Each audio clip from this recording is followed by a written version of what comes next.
Welcome to all. स्वागत आप सभी का आरएसआर यूट्यूब चैनल पे। और हम आ चुके हैं एक बहुत ही इंपॉर्टेंट वीडियो के साथ में। वीडियो इंपॉर्टेंट इसलिए है, आईसीजी का आपका रिजल्ट आउट हो चुका है और अभी स्टेज 2 के लिए इंपॉर्टेंट डॉक्यूमेंट्स अपलोड करने हैं। और ये डॉक्यूमेंट्स अपलोड करने में अगर कोई थोड़ी सी भी मिस्टेक होती है, क्योंकि मैं आपको बता दूं आईसीजी डिफेंस एग्जाम में अकेला एक ऐसा एग्जाम लेता है जिसमें अगर माइनर से भी डॉक्यूमेंट्स में ऊपर नीचे होता है ना, वो सीधा आउट करता है, क्योंकि इसका डॉक्यूमेंटेशन टफ होता है। आईसीजी का सबसे ज्यादा टफ होता है। तो डॉक्यूमेंटेशन को आपको ध्यान से समझना है। यहां पर देखिए डॉक्यूमेंट्स, इंपोर्टेंट डॉक्यूमेंट्स में क्या क्या कैटेगरी सर्टिफिकेट है, आपका 10th 12th मार्कशीट है, सर्टिफिकेट आपका 10th 12th का पासिंग सर्टिफिकेट है, एडिशनल डॉक्यूमेंट्स है। सही तरीके से अगर आपने अपलोड नहीं किए ना, तो डायरेक्ट आप पे आउट कर दिए जाएंगे। यहाँ पर क्या क्या सावधानी आपको बरतनी है उसको मैं डिस्कस करूंगा डिटेल से। तो one by one, step to step अपन आगे बढ़ेंगे। सबसे पहले ये कहना चाहूंगा कि जो बच्चे पहली बार हमारे चैनल पर विजिट किए हैं, प्लीज चैनल को सब्सक्राइब कर लीजिएगा, बेल आइकन प्रेस कर लीजिएगा। हमारे यहाँ पर air force, navy, ICG, NDA detail तैयारी आपको करवाई जाती है। और हाँ, हर एक अपडेट आपको, ऑफिशियल अपडेट यहाँ पर सबसे पहले मिलेगा ऑथेंटिक इन्फॉर्मेशन के साथ में।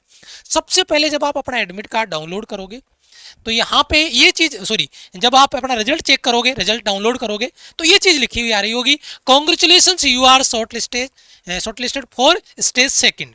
और उसके नीचे यहाँ पर आ रहा है आपका प्रीव्यू का, और यहाँ पर आ रहा है अपलोड डॉक्यूमेंट्स फॉर स्टेज 2। ये वाली जो लाइन है, इस पे काम अपने को करना है।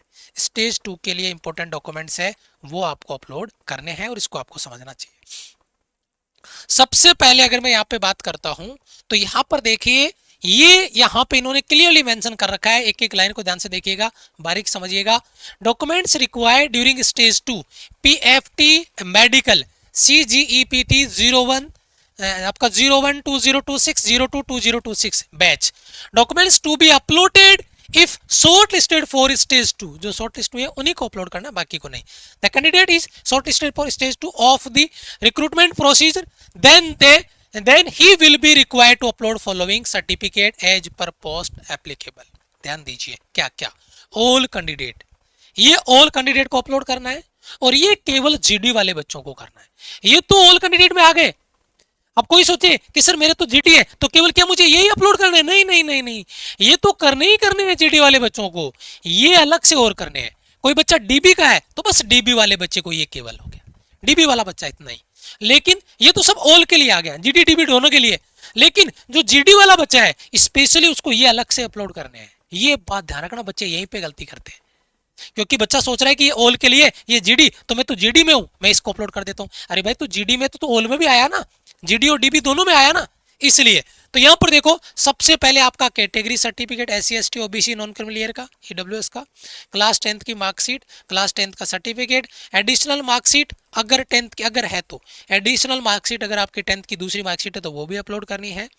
फॉर्मूला फॉर आपका कन्वर्जन ऑफ CGPA या grade into percentage for class 10th, अगर आपका ये CGPA का ग्रेड सिस्टम है तो उसको कन्वर्ट करने वाली अगर एप्लीकेबल है तो, ठीक है। NOC from government organisation if candidate are employ. आप कहीं ऑलरेडी कहीं गवर्नमेंट जॉब कर रहे हो तो आपको NOC लगानी पड़ेगी। अगर आप कोई जॉब नहीं कर रहे हो तो इसकी कोई रिक्वायर्ड आपकी नहीं है। अच्छा, ये तो हो गया GD DB दोनों का। अब GD वाले बच्चे, उनको ये एक्स्ट्रा और करना पड़ेगा। 12th की मार्कशीट, 12th का सर्टिफिकेट, पासिंग सर्टिफिकेट, और वही ग्रेड सिस्टम अगर है CGPA ग्रेड वाला तो उसका फॉर्मूला, तो उसकी मार्कशीट अगर वो बच्चा है तो एप्लीकेबल होगा, वो करेगा, नहीं तो नहीं।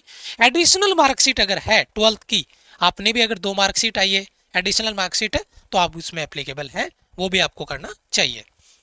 उसके बाद में देखिए, अपलोड जो डॉक्यूमेंट्स है, एडिशनल डॉक्यूमेंट्स, उसके लिए क्या, यहां पर देखिए, upload personal detail file, upload SC category certificate, यहां पर देख पा रहे होंगे आप, SC कैटेगरी सर्टिफिकेट यहां पर आपका अपलोड होगा। Upload additional documents for 10th class, कैसे करना है, यहां पर 10th की मार्कशीट फाइल अपलोड होगी, यहां पर 10th का सर्टिफिकेट। एडिशनल मार्कशीट अगर है तो वह एडिशनल मार्कशीट आपका यहां पे लग जाएगा, रिक्वायर्ड होगा। बोर्ड कौन सा है, ये आपका, सॉरी, 10th की मार्कशीट अगर एप्लीकेबल है तो, एडिशनल मार्कशीट अगर एप्लीकेबल है तो यहाँ पे अपलोड होगी, एडिशनल नहीं है तो छोड़ दो, है ना। अपलोड आपका, अगर जिन बच्चों का परसेंटेज वाला लफड़ा है, ग्रेड वाला लफड़ा है, CGPA वाला लफड़ा है, तो वो इसमें काम करेंगे और वो यहाँ पर अपनी मार्कशीट अपलोड करेंगे परसेंटेज वाली, ठीक है। तो ये रहेगा 10th का। सेम चीज 12th के लिए, 12th की मार्कशीट, 12th का सर्टिफिकेट, है ना। अगर एडिशनल मार्कशीट आपकी है तो वो यहाँ पे अपलोड होगी। और अगर अपन CGPA ग्रेड की बात करें परसेंटेज वाले बच्चों में कन्वर्जन के लिए वो है, जिन बच्चों के CGPA ग्रेड सिस्टम है उनको परसेंटेज में कन्वर्ट करके वो मार्कशीट यहाँ पर आपकी अपलोड होगी, वो यहाँ पर आपको देखनी है। अपलोड एडिशनल डॉक्यूमेंट्स, ये ऑप्शनल है, ये हर बच्चे को अपलोड करने की जरूरत नहीं है, ये ऑप्शनल है। जैसे है ना आपका ये आपका additional documents first inter name of additional documents, additional documents क्या है उसका नाम डालो, यहाँ पे फाइल अपलोड करो। एडिशनल डॉक्यूमेंट्स 2 यहाँ पे नाम डालो, यहाँ पे फाइल अपलोड करो। एडिशनल डॉक्यूमेंट्स 3 यहाँ पे नाम डालो, यहाँ पे फाइल अपलोड करो। कोई एडिशनल डॉक्यूमेंट्स और आपका है तो यहाँ पे अपन अपलोड कर सकते हैं अलग से, ऑप्शन इन। ये जरूरी नहीं है सभी बच्चों को, ऑप्शनल है, अगर है तो अपलोड करो नहीं तो छोड़ दो। अच्छा उसके बाद में देखिए कास्ट सर्टिफिकेट, ध्यान दीजिएगा इस बात को गौर से नोट करना। ऑनलाइन आवेदन के दौरान अपलोड किए गए सभी documents SC ST OBC non criminal, आपका AWS मार्कशीट, शिक्षा प्रमाण पत्र, पहचान प्रमाण पत्र, निवास प्रमाण पत्र और चरण सेकंड के लिए, ये तो सारा आपने ऑनलाइन अपलोड किया था फॉर्म के टाइम पे। अब सुनो, और चरण सेकंड स्टेज 2 के लिए सॉर्ट किए जाने वाले अपलोड किए जाने वाले डॉक्यूमेंट्सों की जारी करने की तिथि आवेदन की अंतिम तिथि या उससे पहले की होनी चाहिए। अब आज कोई डॉक्यूमेंट्स अपलोड कर रहे हो, कास्ट सर्टिफिकेट फॉर्म भरा था तब और अब नया कास्ट सर्टिफिकेट बनवा लिया आपने तो फिर दिक्कत है, ये उससे पहले की होनी चाहिए। या दस्तावेज सत्यापन के दौरान सभी दस्तावेजों की वैधता कम से कम 31 जुलाई 2026 तक होनी चाहिए, या तो उससे पहले का हो या उसकी जो वैधता है वो कम से कम 31 जुलाई 2026 तक होनी चाहिए। अगर उससे कम है तो फिर आपको बनवाना पड़ेगा। यहां पर देखिए ये डॉक्यूमेंट्स आपको रिक्वायर्ड है। इनके अलावा भी अगर किसी को कोई बच्चे को डाउट रह जाता है तो हमारी हेल्पलाइन टीम को कनेक्ट कर सकता है। मैं अभी आगे हेल्पलाइन नंबर आपको दे रहा हूं। जो बच्चे नेक्स्ट इनटेक के लिए एयरफोर्स, नेवी, ICG, NDA के लिए तैयारी करना चाहते हैं बिल्कुल बेसिक से, प्रचंड बैच 3 नवंबर से बिल्कुल बेसिक से हम लेकर आ रहे हैं, जुड़ना मत भूलिएगा।